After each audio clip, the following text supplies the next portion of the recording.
La conquista del espacio. El hombre en la luna.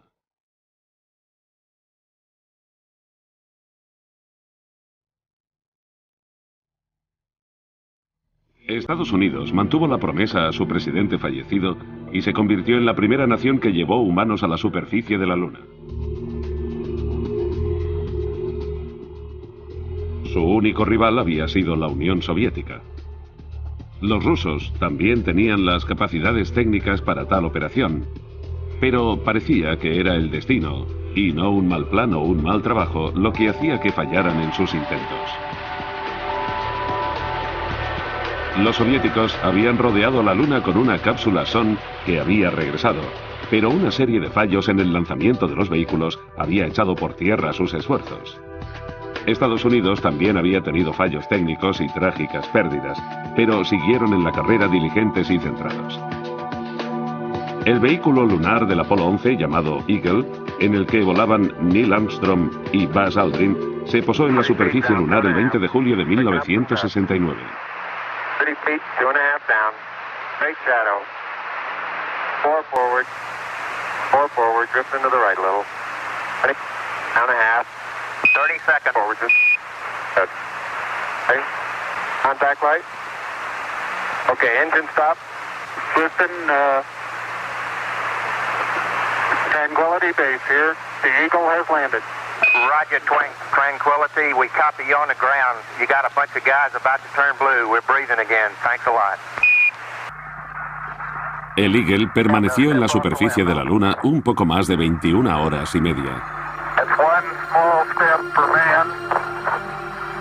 One giant leap for mankind. Armstrong y Aldrin caminaron por la Luna durante 2 horas, 36 minutos y 40 segundos. En ese tiempo recogieron 21 kilos 55 gramos de rocas lunares y muestras del suelo. Plantaron una bandera de Estados Unidos, colocaron instrumentos científicos y hablaron con el presidente norteamericano Richard Nixon. Hubo que ajustar su tabla de tareas de vez en cuando debido a inesperados retrasos. Armstrong tuvo problemas para entrar por la escotilla del LEM y la superficie polvorienta dificultó sus movimientos, cubriéndolo todo de una fina capa de polvo. Tuvieron que reducir a la mitad su colección de muestras y su estancia se amplió 15 minutos para que pudieran cumplir sus objetivos. Regresaron al Eagle, guardaron las muestras, desecharon el equipo que ya no necesitaban, incluyendo las mochilas lunares, una cámara y sus trajes. Aldrin también dejó una pequeña bolsa de recuerdos en la superficie conteniendo un disco con un mensaje, una hoja de palmera de oro y una placa de la misión del Apolo 1 en memoria de sus 3 compañeros fallecidos.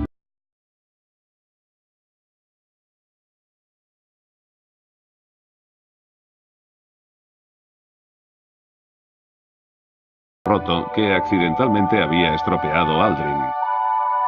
Utilizando como herramienta el capuchón de un bolígrafo, Aldrin sacó y sostuvo el pulsador, lo que les permitió encender el motor principal de ascenso.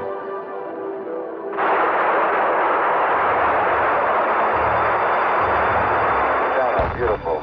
Very smooth. Very quiet ride. There's that one figure on there.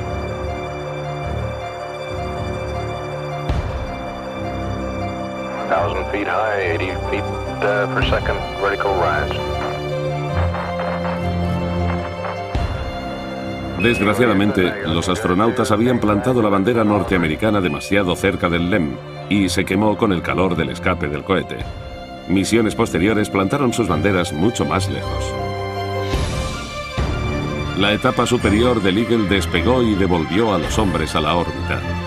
Allí se unieron al módulo de mando Columbia, en el que les esperaba Michael Collins, y en una danza a cámara lenta se acoplaron, transfiriendo su valiosa carga de muestras y se desprendieron del Eagle.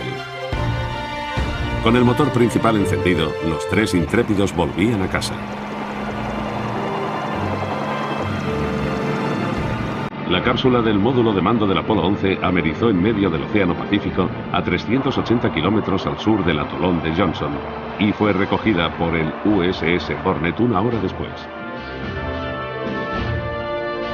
El presidente Nixon estaba allí para saludarles personalmente. La visita a un mundo ajeno requería una cuarentena especial, por si los astronautas hubieran traído consigo patógenos o microbios desconocidos, un posible peligro para todo el planeta. Los astronautas vistieron trajes especiales herméticos y fueron lavados con potentes productos químicos cuando salieron del módulo de mando que flotaba en el océano. Después de un corto vuelo al portaaviones, fueron introducidos en una cámara móvil de aislamiento.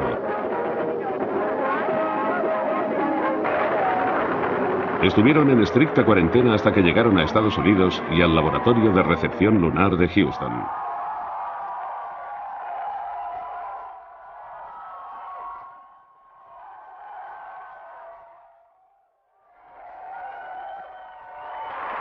Finalmente, después de comprobar su inocuidad, los 3 astronautas quedaron libres el 13 de agosto para recibir los homenajes del público norteamericano.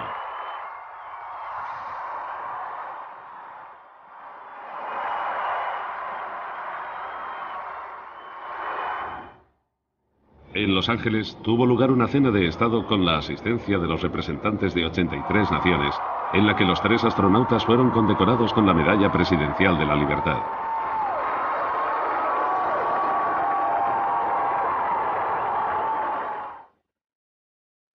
La salida para dar una vuelta al mundo de 24 días empezó en la Ciudad de México. El llamado Viaje del Gran Salto llevó a los 3 hombres por 25 países, incluyendo Francia y el Reino Unido. Muchas naciones lanzaron sellos conmemorativos, condecoraron y agasajaron a los magníficos exploradores que a veces parecían más desconcertados que audaces.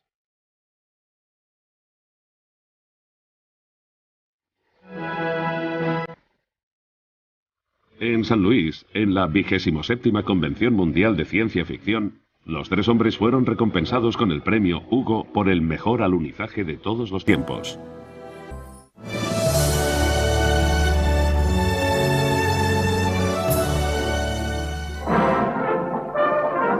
Los homenajes y los desfiles continuaban incesantemente. En una sesión del Congreso en la ciudad de Washington, los 3 astronautas presentaron 2 banderas, una para el Senado y otra para el Congreso. Ambas habían ido y vuelto de la Luna.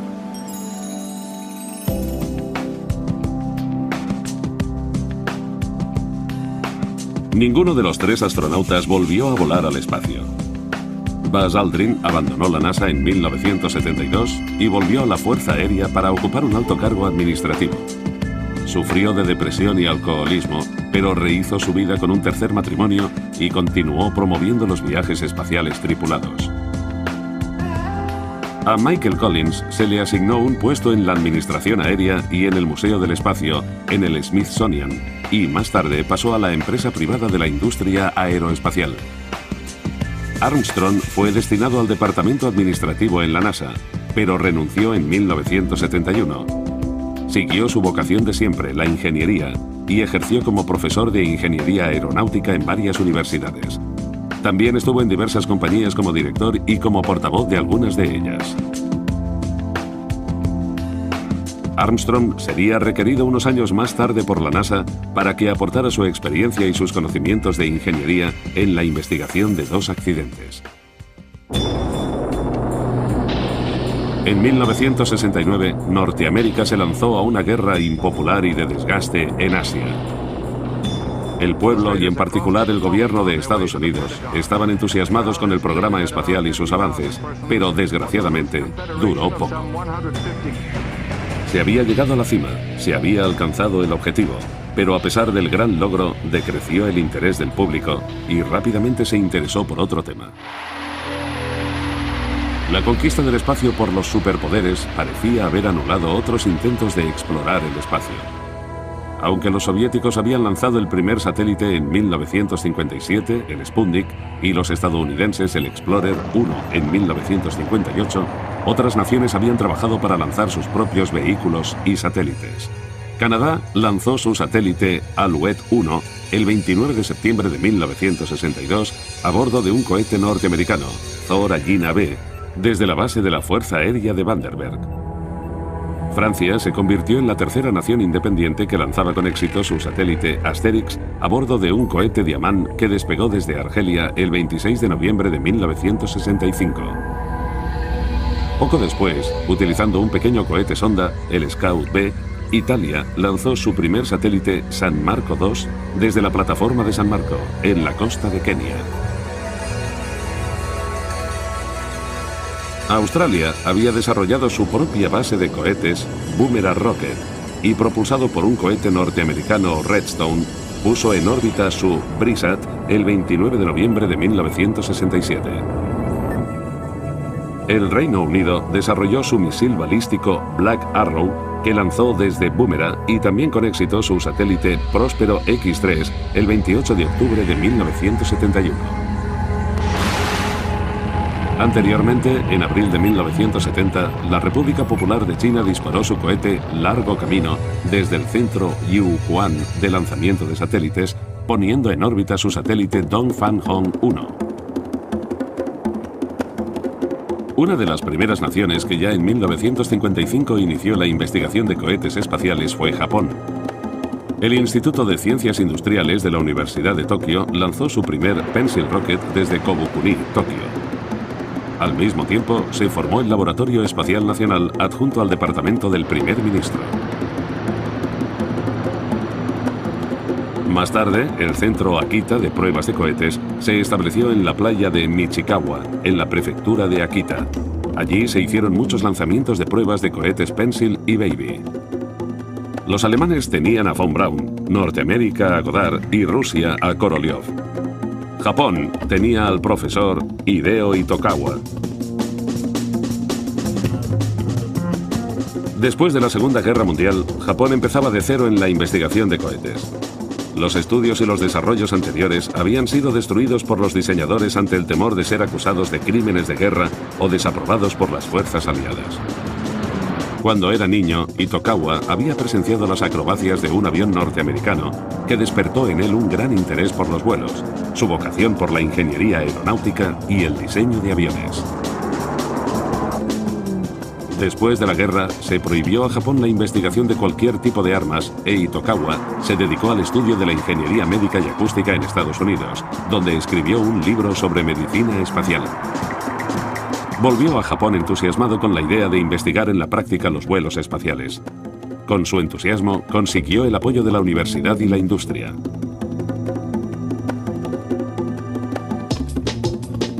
En junio de 1958, un cohete Kappa K6 de 2 etapas alcanzó una altitud de 60 kilómetros. 2 años después, en julio, un K-81 modificado llegó a una altura de 190 kilómetros e hizo mediciones de la densidad de los iones. En diciembre de 1961 se consiguió llegar a los 300 kilómetros.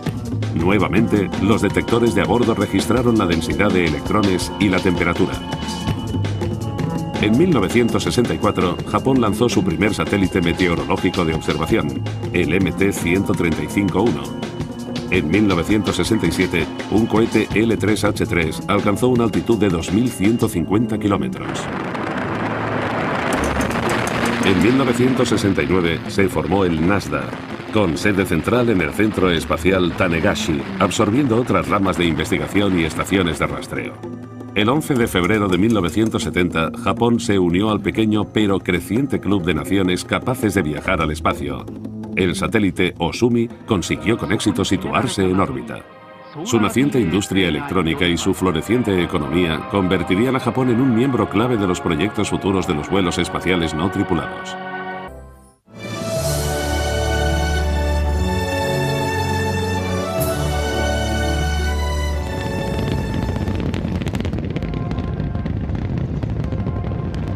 La segunda misión lunar fue el Apolo 12.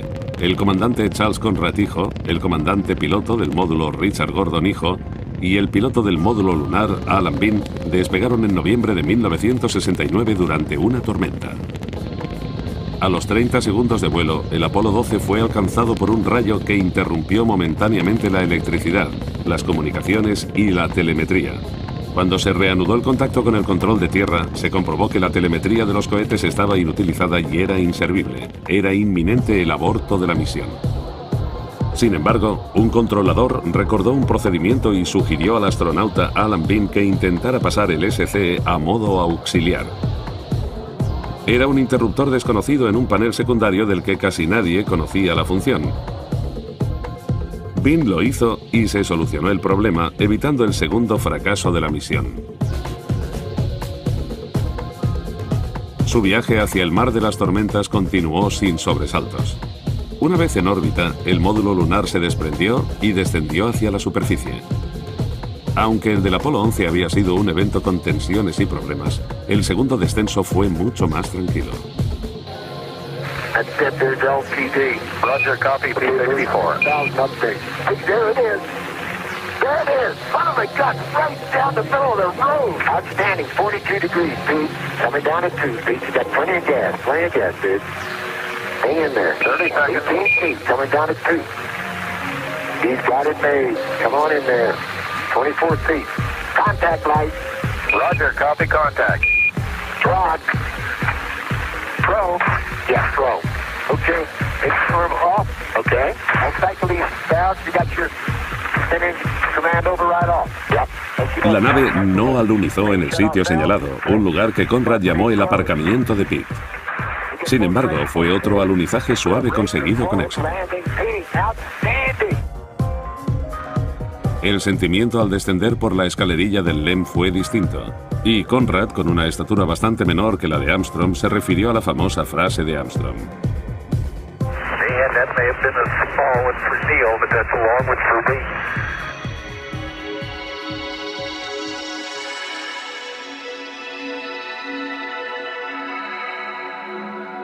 Se había planeado que la misión estuviera más tiempo en la superficie, 31 horas y media, y 7 horas y 45 minutos en total para los dos paseos.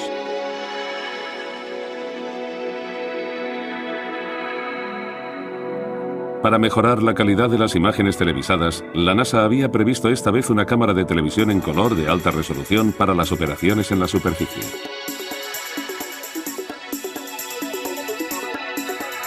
Sin embargo, Bean, que había instalado la cámara cerca del Intrepid, inadvertidamente la apuntó hacia el Sol. Y el tubo se dañó enseguida. Apenas hay cobertura de las operaciones en la superficie.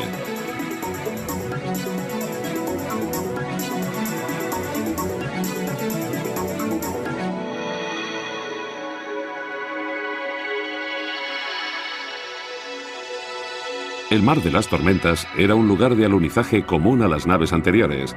El Luna 5, el Surveyor 3 y el Ranger 7, y el Intrepid tenía el propósito de posarse cerca del Surveyor 3 al que pudieron llegar andando. Los dos astronautas llegaron e inspeccionaron el Surveyor que había alunizado en abril de 1967. Tomaron algunas muestras y recogieron la videocámara de la nave. Aquí fue donde se llevó a cabo una de las varias bromas. Alan Bean había llevado a escondidas su propia cámara con la intención de sujetarla a la cámara de superficie para tomar una foto de ambos astronautas al lado del Surveyor para que el equipo de tierra se preguntara quién había hecho la foto, pero desgraciadamente no la enfocó correctamente. Otra broma tuvo más éxito y se la gastaron a Bean y Conrad. El equipo de tierra había insertado páginas adicionales en la lista de operaciones a realizar en la superficie de la Luna que los astronautas llevaban sujetas a las muñecas. Había varias chicas Playboy y ellos emplearon una jerga geológica para confundir al equipo de tierra. Bromas de niños, pero que de alguna forma le quitaron su brillantez al proyecto Apolo.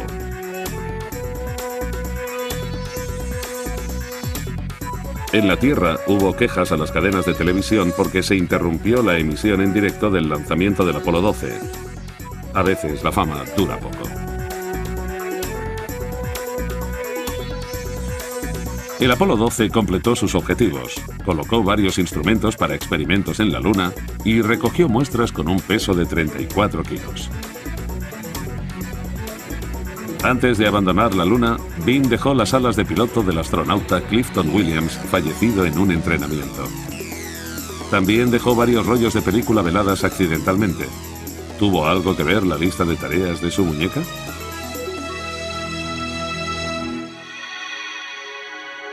El Yankee Clipper amerizó el 24 de noviembre a 800 kilómetros al este de Samoa. Durante la operación, una cámara de a bordo se soltó y golpeó a Bean en la cabeza, dejándolo unos segundos sin sentido.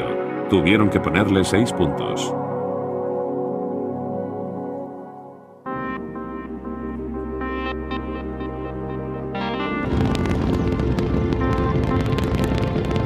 La tercera misión lunar tripulada, el Apolo 13, despegó el 11 de abril de 1970. Hubo un cambio de última hora a causa del sarampión y un miembro de la tripulación de reserva, Jack Swigart, fue nombrado comandante piloto del módulo. El comandante del vuelo era el veterano Jim Lovell y el piloto del módulo lunar era Fred Hayes. Durante la primera fase de la misión ocurrió un incidente de menor importancia. El motor central, uno de los 5 de la segunda etapa, se apagó prematuramente. Más tarde se descubrió un problema de oscilación de pogo muy grave y hubo que hacer cambios en el diseño en los vuelos siguientes. Los 4 motores restantes permanecieron encendidos largo tiempo para compensar la pérdida de fuerza. El módulo de mando, el Odyssey, y el Lunar Lander Aquarius empezaron su viaje de 3 días hacia la Luna. Había desaparecido el entusiasmo de los medios de comunicación por los primeros vuelos. De hecho, decidieron no interrumpir la programación habitual para televisar las imágenes que los astronautas filmaron desde la cápsula durante su ruta.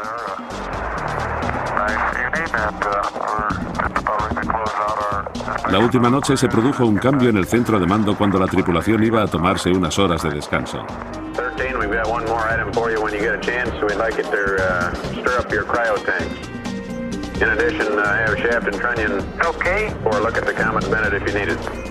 Estaban a 321.000 kilómetros de la Tierra. This is Houston. Say again, please. Houston, we've had a problem.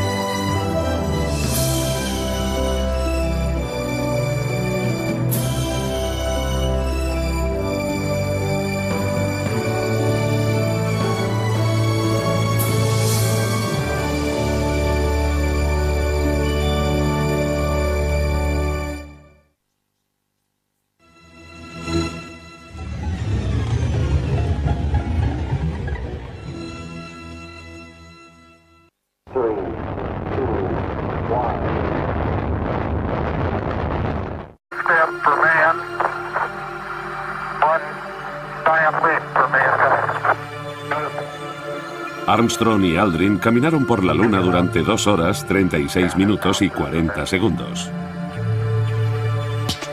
En ese tiempo recogieron 21 kilos 55 gramos de rocas lunares y muestras del suelo.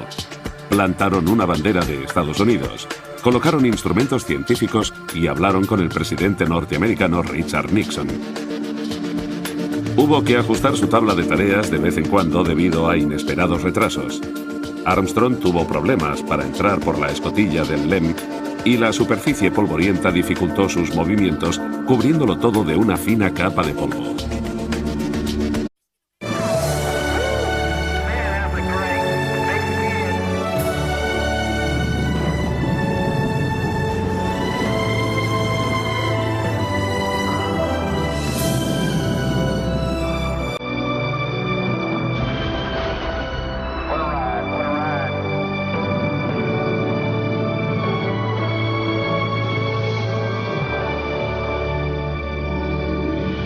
La conquista del espacio. El hombre en la Luna.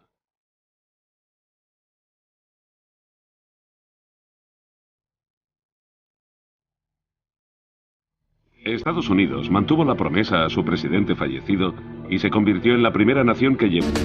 Tuvieron que reducir a la mitad su colección de muestras y su estancia se amplió 15 minutos para que pudieran cumplir sus objetivos.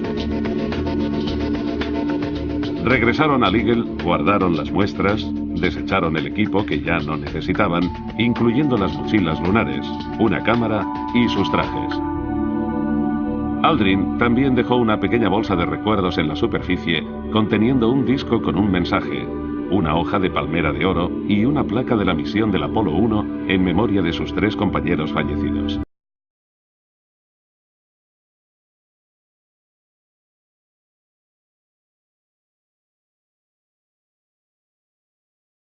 Roto que accidentalmente había estropeado a que volaban Neil Armstrong y Buzz Aldrin, se posó en la superficie lunar el 20 de julio de 1969. 30 feet, 2.5 down. Straight shadow. 4 forward, drift into the right a little. 20, down a half. 30 seconds. Forward, just. Good. Okay. Contact light. Okay, engine stop. Houston, Tranquility Base here. The Eagle has landed. Roger, Tranquility. We copy you on the ground. You got a bunch of guys about to turn blue. We're breathing again. Thanks a lot. El Eagle permaneció en la superficie de la Luna un poco más de 21 horas y media. Llevó humanos a la superficie de la Luna. Su único rival había sido la Unión Soviética. Los rusos también tenían las capacidades técnicas para tal operación, pero parecía que era el destino, y no un mal plan o un mal trabajo, lo que hacía que fallaran en sus intentos. Los soviéticos habían rodeado la Luna con una cápsula Son que había regresado, pero una serie de fallos en el lanzamiento de los vehículos había echado por tierra sus esfuerzos. Estados Unidos también había tenido fallos técnicos y trágicas pérdidas, pero siguieron en la carrera diligentes y centrados. El vehículo lunar del Apolo 11, llamado Eagle, en el